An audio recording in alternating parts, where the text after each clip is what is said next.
उधम सिंह जी और शहीद कैप्टन तुषार महाजन को भी मनपूर्वक प्रणाम कर मेरी बात कर।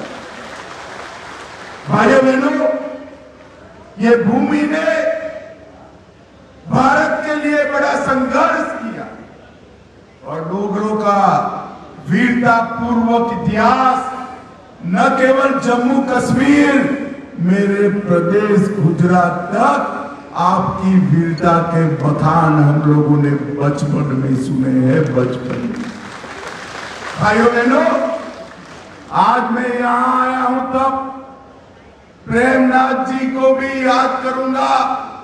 प्रेमनाथ जी डोगरा ने प्रजा परिषद का आंदोलन चलाया।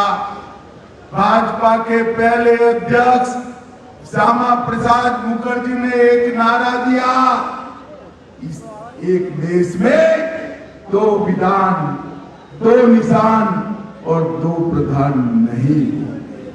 और उधमपुर वालों, पहली बार चुनाव हो रहा है, यहां पूर्ण रूप से भारत का संविधान लागू हो गया है। लागू पहली बार जम्मू कश्मीर में एक ही निशान, एक ही झंडा, हमारा प्यारा तिरंगा फहर रहा है पहली बार।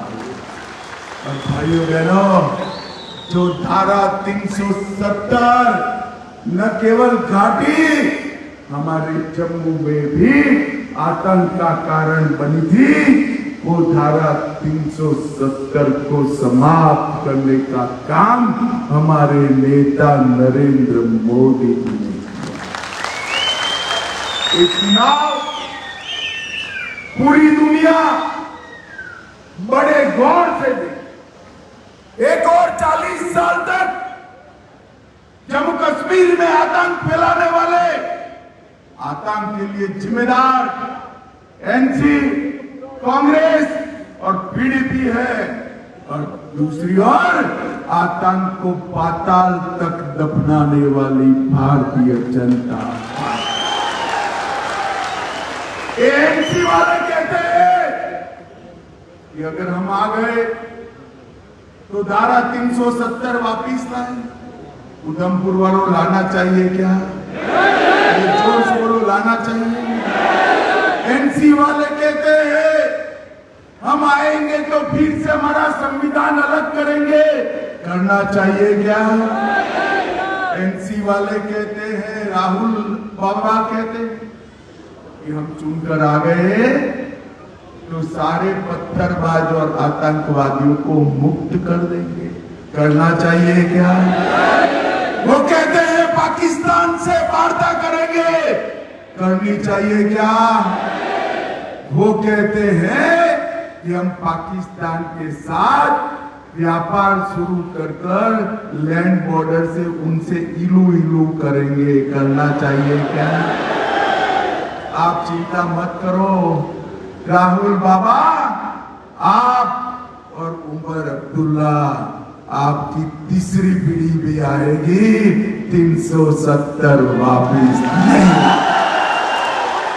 इस जम्मू कश्मीर में वापिस आएगा, वापिस आएगा। ये अब्दुल्लाओं का राज नहीं है, नरेंद्र मोदी का शासन है। भाइयों बहनों, जम्मू कश्मीर में 40,000 लोग मारे गए, अब्दुल्ला और नेहरू परिवार की जिम्मेदारी। और मैं पूछना चाहता हूं फारूक अब्दुल्ला जी, आप कहां पर जब 40,000 लोग मारे गए, आप कहां थे? मैं बताता हूं, गर्मियों में लंदन में बैठकर छुट्टी मना रहे थे। महंगी महंगी मोटरसाइकिलों पर राइड लगा रहे थे। अब्दुल्ला साहब, इस जम्मू कश्मीर से आतंकवाद को समाप्त करने का अगर किसी ने काम किया है तो भारतीय जनता पार्टी की सरकार। भाइयों बहनों, आज किसी की हिम्मत नहीं है, 3 साल से कोई हाथ में पत्थर नहीं पकड़ा है। और ये जम्मू कश्मीर के हमारे इस क्षेत्र के युवाओं को हाथ में बंदूकें और मशीन गनें थमाना चाहते हैं। मैं भी कहकर जाता हूं, मैं भी चाहता हूं कि जम्मू कश्मीर के हमारे उधमपुर, चनैनी, ये पूरे क्षेत्र में ईस्ट और वेस्ट हमारे युवाओं के हाथ में बंदूक हो, मशीन गन हो। अगर आप आतंकवाद की पकड़ना चाहते हैं, मैं सेना और सुरक्षा बल में भर्ती कर कर उनके हाथ में बंदूक। भाइयों बहनों, नजरिए का फर्क है। मैं आज पूछना चाहता हूं, 33 साल के बाद घाटी में सिनेमा हॉल खुले। फारूक साहब, 33 साल तक सिनेमा हॉल बन रहे। आप लाल चौक में ताजिया का जुलूस नहीं निकलता, लाल चौक में गणपति का जुलूस नहीं निकलता था, लाल चौक में कृष्ण जन्माष्टमी नहीं मनाई जाती थी। आज उधमपुर वालों, मन हो जाए तो गणेश चतुर्थी के दिन लाल चौक चले जाओ, कोई खतरा नहीं है। ये कांग्रेस के मुख्यमंत्री कहते थे, शिंदे साहब, कि मैं देश का गृह मंत्री था मगर लाल चौक जाने में मुझे डर लगता था, डर लगता। अरे शिंदे साहब, वो जमाना गया। अब भाजपा सरकार है, पोते पोतियों को लेकर बुलेट प्रूफ नहीं, सादी गाड़ी में लाल चौक चले जाइए, कुछ नहीं होगा।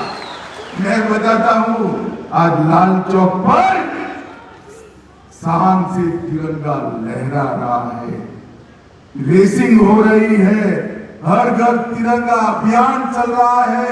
G20 के सारे डेलीगेट आते हैं, 4.5 लाख यात्री अमरनाथ जी के सामने मत्था टेक कर अपनी श्रद्धा का निर्वहन करते हैं। और कुपवाड़ा में मां शारदा देवी के मंदिर में दशकों के बाद दीपावली की पूजा हुई है, दशकों के बाद। और खीर भवानी का ज्येष्ठ अष्टमी का मेला फिर से एक बार लगने लगा है। अगर मैं कहकर जाता हूं, ये दोनों में से एक को भी कम किया ना, तो फिर से लोग आतंकवाद लाएंगे। आप लाना चाहते हैं क्या? और यहां पर कुछ लोग खड़े भी रह गए। इधर उधर वोट मत बिगाड़ना भाई। आतंक को समाप्त करने के लिए एक ही निशान है, कमल फूल का निशान, इस पर बटन दबाना। भाइयों बहनों, ये फारूक अब्दुल्ला कहते हैं, भारतीय सेना और आतंकवादी मिले हुए। शर्म करो, शर्म करो।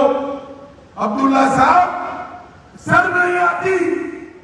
जिस सेना के युवाओं ने मां भारती की रक्षा के लिए, हमारे जम्मू कश्मीर की चोटियों की, वादियों की, घाटी की रक्षा के लिए अपना खून बहाया, उनको आतंकवादियों के साथ जोड़ते हो। अब्दुल्ला साहब, इसका हिसाब किताब तो हमारी जम्मू की जनता इस बार करने वाली है। और भाइयों बहनों, कांग्रेस पार्टी आज फारूक अब्दुल्ला के साथ जम्मू में चुनाव लड़ी। मैं पूछना चाहता हूं कांग्रेस पार्टी को, फारूक अब्दुल्ला को किसने जेल में डाला था? राहुल बाबा, आपकी नानी ने डाला। याद नहीं है? कौन सा मुकदमा लगाया था? राहुल बाबा, देशद्रोह का मुकदमा लगाकर शेख अब्दुल्ला को जेल में आपकी नानी ने डाला था। आप भूल गए हो, भूल गए। कांग्रेस पार्टी ने जम्मू कश्मीर की असेंबली में अब्दुल्ला परिवार के खिलाफ एक व्हाइट पेपर रखा था, भी डरकर वापिस ले लिया। मैं आज कहकर जाता हूं, हमारे दोनों विधायकों को जिता दो, विधायक बनाकर यहां से भेजो। कांग्रेस ने भले व्हाइट पेपर वापिस ले लिया, हम आज तक का अब्दुल्ला परिवार का पूरा कच्चा चिट्ठा व्हाइट पेपर लाकर जम्मू कश्मीर की असेंबली में रखेंगे। भाई बहनों,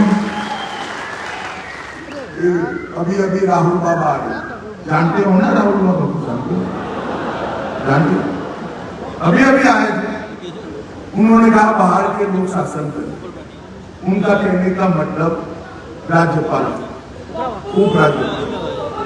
अब राहुल बाबा आपको पढ़ाने वाले शायद जम्मू कश्मीर का हिसाब नहीं, इतिहास नहीं पढ़ा।